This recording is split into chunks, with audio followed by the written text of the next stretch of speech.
Good morning, grade 7s, and welcome back to WorksheetCloud and to your English lesson. My name is Mrs. Fauger. Remember, if you have any questions about today's lesson, you can send me an email at grade7@worksheetcloud.com. Today is quite a nippy day in Johannesburg, and it's the kind of day where I just want to jump on my bed with a blanket and read a book. But alas, we have finished our beautiful novel by Michael Mapurgo. And I found a lovely video about him discussing Warhorse and about where he lives and how he came up with a couple of the things.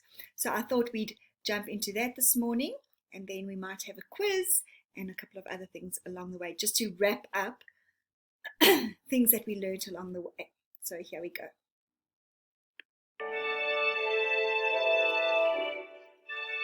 I think what helps me a lot when I'm trying to write a book, trying to imagine a book, is to know the places I'm writing about really, really well. And it's not an accident, therefore, that I've used my home village, this village of Iddesleigh, very often in my books. I'm not a very imaginative writer. I could not possibly in a million years write fantasy. I just can't do that. I need to be rooted in reality. And this is my reality. This is my place. And I know the names of the people on that war memorial. I know where they lived. I know what families they came from. They mean something to me. I know some of their relations, and I met some of the survivors from that war. So time and time again, when I wanting to set a story, I do come back here. So with Warhorse, yes, it starts here, and indeed it ends here. At the beginning of Warhorse, it really started with the discovery that we had, given from my father-in-law, 4 pictures, watercolor pictures, done by a man called F.W. Reed during the First World War for the Illustrated London News, and they were contemporary pictures of British cavalry charging during the First World War. And one particular picture was of horses being caught up in barbed wire as they charged a German position. So that was what in the first place gave me the notion to begin the story, begin thinking about the story.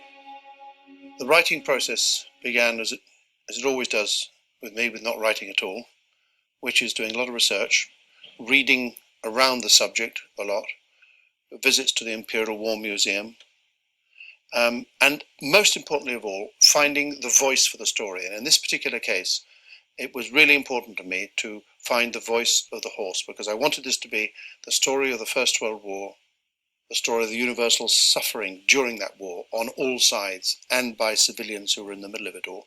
And I knew in my heart the right way to do that was to tell the story from the horse's point of view. The horse hears the conversations, the soldiers speak to the horse, so that the following of the horse and the following of the deaths very often of the people that he lives with and who work with him and who use him are done through the horse's eyes right the way through.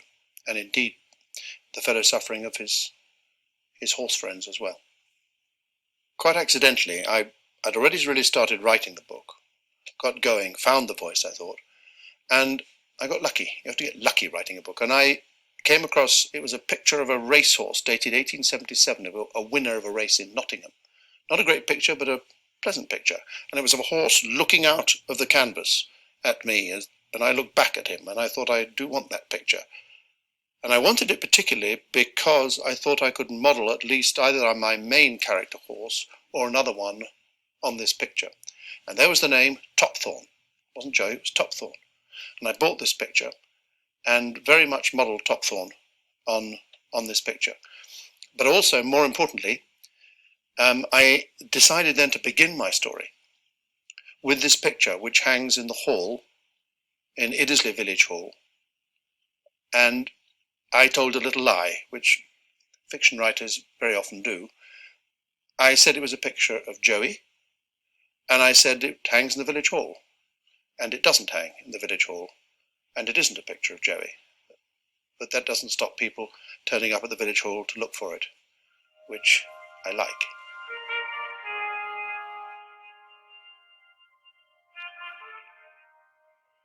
When the idea of Warhorse was weaving itself inside my head and how to tell it, but there was a moment when I really knew that this book could be written. Here's how it happened. So one of these schools came down from Birmingham 25 odd years ago. School that had been before, so I knew them. They turned up in the coach Friday afternoon by the front door. And the teacher gets out of the coach and beckons me over and says, "Michael, do you see that boy who's getting off the coach? He's Billy." She says, "Whatever you do, don't point the finger at him. Don't ask him questions direct because he gets frightened. He could do a runner. He could run all the way back to Birmingham. And we don't want that, do we? So kind of don't ask him questions. There is a reason, Michael. And the reason is this. He's very sensitive. He's very nervous. He apparently has a huge stutter, but we haven't even heard him do that because he hasn't spoken at our school. And he's been there 2 years." So I said, "Fine. No problem at all. No problem at all." And I didn't address any questions to him. And the week went on, and I watched him around the farm. Yes, he was rather isolated, rather away from all the others, but he was having a good week. And then on last night, which was Thursday night, and I turned up in the yard, and it was dark, November night. And I walked into this courtyard here, and as I came into the courtyard, I heard someone talking. And Billy was stood right by this stable here, talking to the horse. And talking 19 to the dozen. I mean, his voice was just running on, the sentences were running on. He wasn't haltering, he wasn't stuttering, he was just talking. And I was amazed because I'd been told this story about him. So I ran around through the vegetable garden, back in the house, got the teachers, and we all came and looked, and we stood there in the dark and witnessed this extraordinary sight of this boy standing there in his slippers, telling this horse, this boy who couldn't speak, had this terrible stutter, telling this horse about this wonderful day he'd had on the farm.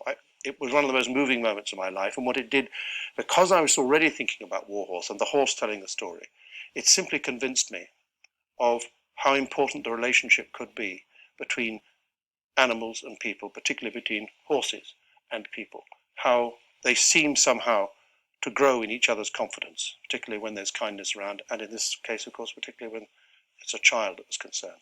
And it gave me the confidence to think I can tell this story from the inside of a horse's head, and it wasn't ridiculous, and that I could do it.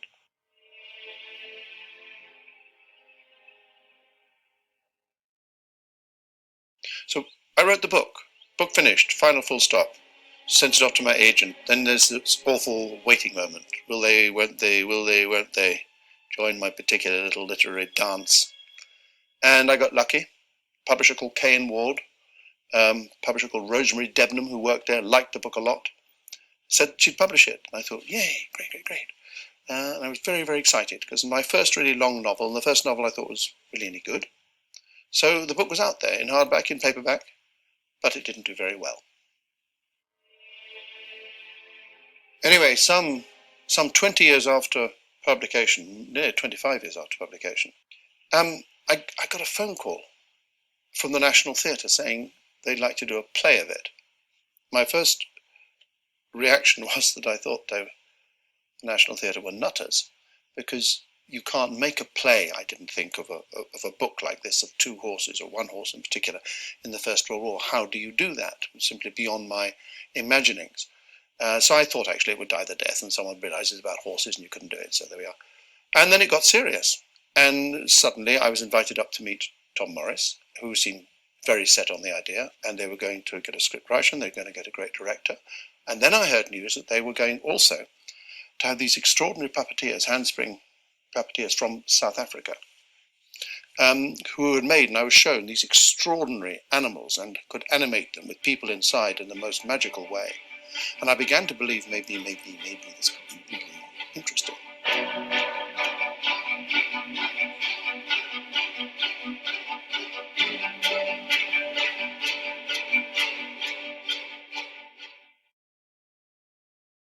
Right, so just incredible how South Africa features there in terms of the puppeteers, and we'll speak a little bit more about that. But I do hope you enjoyed hearing a little bit about the background of the book and the author himself. And sometimes you get lucky, like he says. And if you somebody who wants to write, or you're interested in writing a novel, just know that sometimes the first time you do it is not always the greatest thing that you expect. And sometimes you just need to get lucky, and often sometimes it takes 20 or 25 years later when your book really comes into being the most phenomenal book that you thought it would be. So I loved hearing about that. And so we're going to try this quiz, and I have to just move a little bit closer to my Wi-Fi.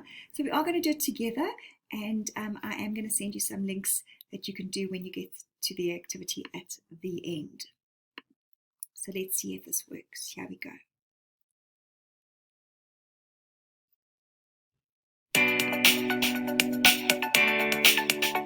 Right, why does Joey trust Albert? Right, I hope you're thinking. There we go.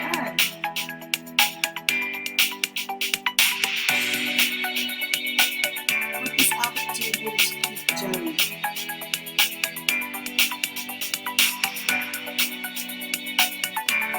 Right, I hope you're getting these as I am.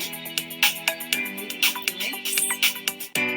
From whose perspective is the story being told? Well, if you know that, it is from the horse Joey. What is wrong with Albert's dad?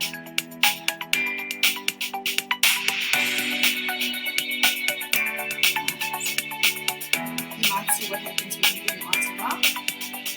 Let's see which war breaks out. I hope you know which is World War I.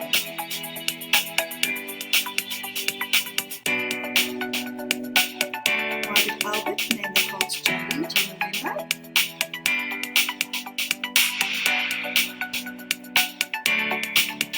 And it rhymes with Zoe. Joey, Zoe. What chore does Albert love most of all? Chickens, pigs, the bells, Come Joey. It is the ringing of the church bells. Let's turn it down a little bit. Why does Joey kick Albert's father? Which one is it? Ah, because he was going to whip him, so he kicked him. Who is Zoe? It's not the neighbor. It's one of these two. It's not the maid. It is the other little horse. Well done. Right, and so the game has ended. So what I'm going to do, guys, is I will put a little quiz together for you that you can do as part of some of the activities that I'm going to put at the end of this video. So just looking at some of the things that you could have learned from this novel, War Horse, is that wars make grown men cry. And this is taken from the book. So there's a scene when Captain Nichols, who initially takes Joey into war on the British side, it's from the book, it says he turns his eyes out to the sea so that no one should notice the tears in them. And if you do know of anybody in your family who's ever been involved in a war, if you look back into your grandparents or great-grandparents, grown men do cry. It's quite an, as you heard in the book and the different scenes that we walked through, there was quite a lot of hardship. And so that old saying about boys don't cry is actually nonsense, and everybody cries at some stage. Another lesson to be learned is that old men send young men to die in the war. Sometimes old men don't want to go ahead and do, the hard stuff, and so they might send the younger troops in to take the brunt of the war.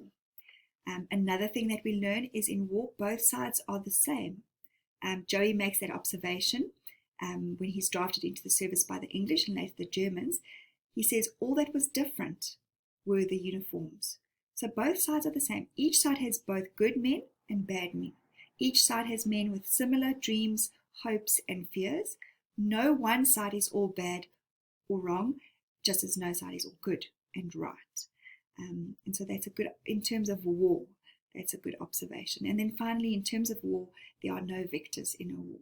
Everyone loses. It only ends when everyone grows too weary to continue fighting, when the suffering for everyone is overwhelming. And this is the quote that describes that very well in the book near the end. When the end of the war did come, it came swiftly. There was little joy, little celebration of victory, only a sense of profound relief. And so there's so much more to be learned from this book if we had time. But I thought I'd end off because if you have not seen the War Horse video, which I hope you haven't, the movie, it's lovely to always read the book first to get your own kind of pictures in your mind and then to watch the movie. So here is just a little trailer I hope it'll inspire you to watch it or to rewatch it if you've already watched it.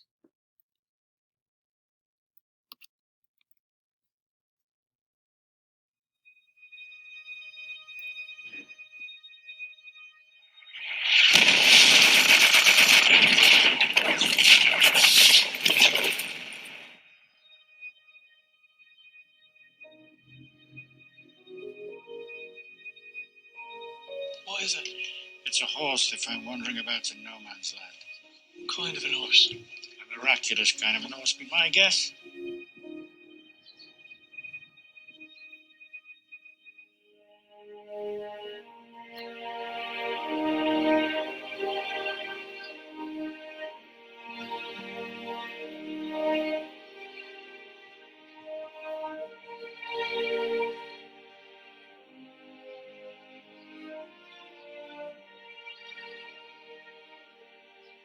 England is at war! We are at war! I promise you that I'll look after him. And if I can, I'll return him to your care. He's my horse, sir.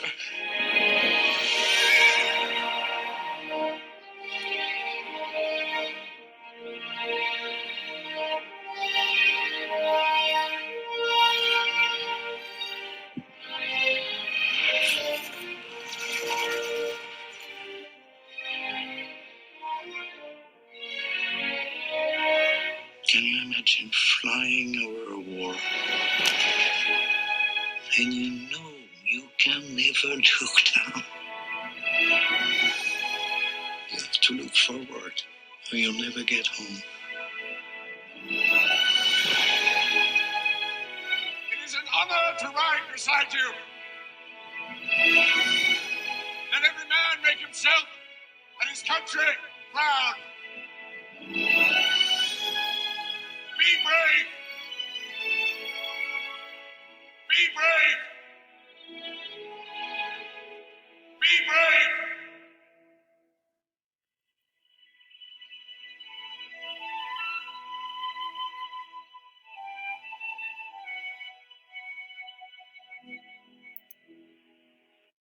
Right, and so yes, we have come to the end of this lesson, and I do hope that you will be inspired to watch that movie and just watching it now, even just the trailer.